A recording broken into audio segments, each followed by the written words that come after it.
Alright, hey there folks. I'm going to be doing a tutorial technique for the Zeroweight ship colors that we've been using. I have just discovered through doing this whole tutorial once and watching it again and realizing Maya does not, or I should say the open broadcasting system that I'm using, does not show the little sub-menus for Maya. So I'm holding down space right now, and as far as I'm aware, you're not seeing anything on the video. So just bear that in mind. There might be a couple of spots, like if I right-click and go to object mode or what have you, I don't know that that's showing up at all. So yeah, bear with me briefly. I'll try to stay out of those menus as much as possible for this tutorial. So yeah, this is the ship. This is the final geometry. Everything is laid out such that all the spaces that I want to have different colors have physical geometry to reflect that. You'll see what I mean as I'm going along. It's fairly simple. Yeah, so this is what the UVs look like coming out of the box. It's pretty awful, so I wouldn't, don't look at that. Terrible idea. So yeah, basically, all you have to do is just take the faces, select what you need. Hopefully the quick select will, okay, no. Okay, it's being stubborn. So just grab all the faces you need, just manually, or whatever technique you want to use. You can click and drag, you can do whatever. Just select faces, it doesn't matter how. Grab all of them, all the appropriate ones anyway. And yeah, give me a second to do that. Okay, grab all the faces. So once they're all selected, just go to a UV texture editor up here, go to polygons, create UV shell, and separate them out. So they're isolated. In this case, I haven't done the texture. Actually, let me do that now while I'm thinking about it. Oops, wrong. No, stop. Okay. So go into the hypershade, which is Window, Rendering Editors, Hypershade. Pops up right there. Grab a surface shader. Apply the surface shader to the chip. That's that. So now it's all black and horrible looking. Go into the attribute editor over here, which is this one. Up here in the menu at the top right, and go to Out Color. Grab the little checker box, go to File, and then find your file. In this case, I'm using this one. These files are just simple color palettes. They're 16 by 16 pixels, very simple. Yeah, and then reopen the hypershade, make sure that's applied to. Okay, that is. And then just make sure you're on. Yeah, there you go. So yeah, nightmarish looking right now, but it'll get there. So, take that. For the sake of clarity, I'm going to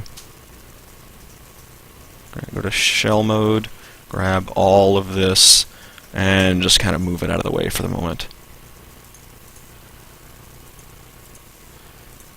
So, this is the section that I grabbed so far.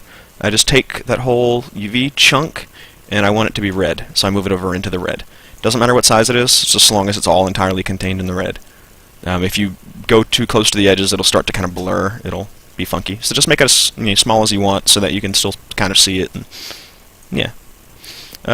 So from there, I can actually, well, I guess since I'm in...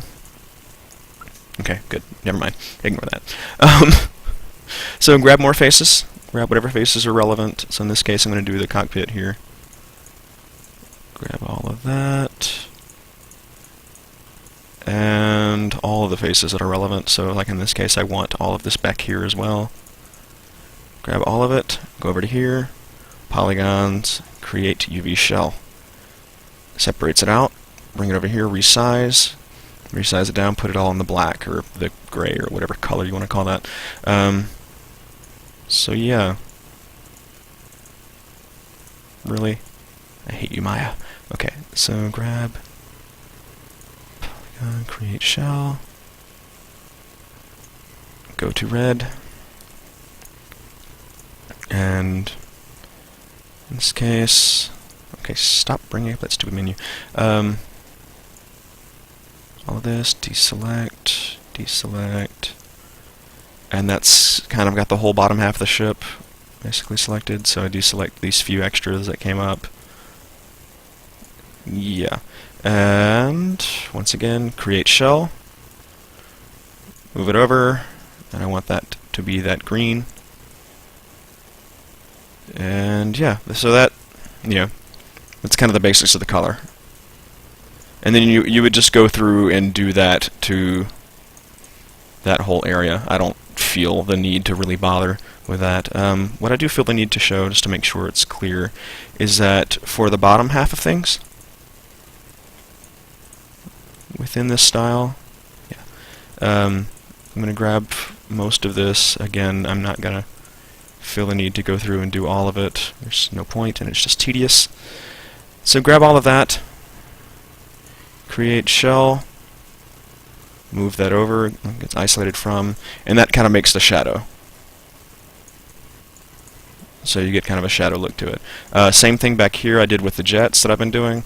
So I would grab all of this, well, grab that, polygon, create UV shell, make that tiny, move it over, in this case, to the bright blue. Do the same here.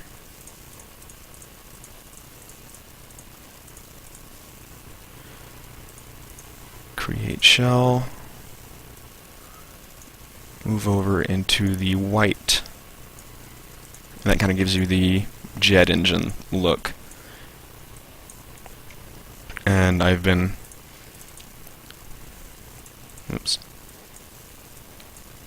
outlining that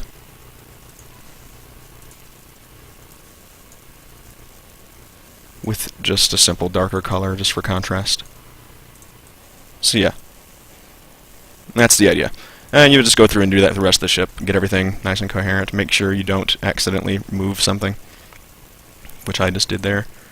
But yeah, so each face is a color based on the file that you have selected, and you just kind of maneuver everything into their appropriate areas depending on whatever you need. So that's pretty much it. That's the coloring. From here, you will take this, modify, wait, sorry, I'm in the submenus again. Take this, modify up here, center pivot, make sure it's in the center, and then just duplicate it. Control D, duplicate, resize it a little bit bigger, then take that, go to normals, reverse. So normals are reversed, make sure up here shading, backface culling is on, and then you can kind of see through this ship. It looks terrible right now because it's the same color as this other one. So what you do is you take the whole duplicated ship, just a duplicated one, mind, and you put all of those UVs, all of them, like 100% of them. Get small, go, okay. Resize. Take all of that and put it into a single color. In this case, I want it to be black because I want the outlines on this game to be dark. So once they're all in black, then that's pretty much that. Everything is there. What is notable is that I've got some funkiness on the geometry. So take that geometry and just move it around into the appropriate areas. This is caused simply by there being a little bit of geometry in the wrong place. So like the back side of this is peeking through the ship. You can see, go away, deselect, deselect, there we go. You can see right there, it's not in the right spot, so it needs to come out just slightly. And then once you can see it on this side, you can't see it on this side. So yeah, just get everything kind of going, and that's kind of the idea. Like the little wingtip right here is not going to be in the appropriate space. You can just grab that, press B to soft select, and it'll kind of move things around that way. Very simple, very easy. In the case of like Taylor's ship was a little bit more complicated. Once you got to this, there can be some finagling things to get done, some resizing in some awkward ways, depending on the geometry of the ship. This one's really easy. But yeah, so just move everything to where it looks nice. This is where it doesn't look nice, if you see that awkwardness. Yeah, just get it nice looking, get it going, and that's pretty much it. That's the entirety of the thing. I've got the finalized version over here. So this is the final look of the whole ship. I did some extra geometry down here, and it's got guns. One thing to note, the guns here, you have to have everything separate. You have to have everything combined. So I've got, right now, I've gone to combined. I'm going to combine, sorry. And hold on, next to these menus. There we go. So I want to separate that out just for the second to show you guys. So yeah, these are all separate geometries. There's no mesh, like there's nothing there that like gets this affixed to it or whatever. This is just an entirely different shape shoved inside of the other shapes. Same thing with the shadows on that one, or the outline, whatever. It's all just there. Yeah, all you really need to do is just make sure that it's all, because like when you're modeling it, it'll be totally separate objects. Just make sure that it's all of it's combined into one. Just mesh, combine, it becomes one object. Whenever you click any part of it, you select the whole thing. Yeah, one object, and then do the UVs up here. Make sure they're all coherent in that same way. And that's pretty much it. So yeah, thanks for watching.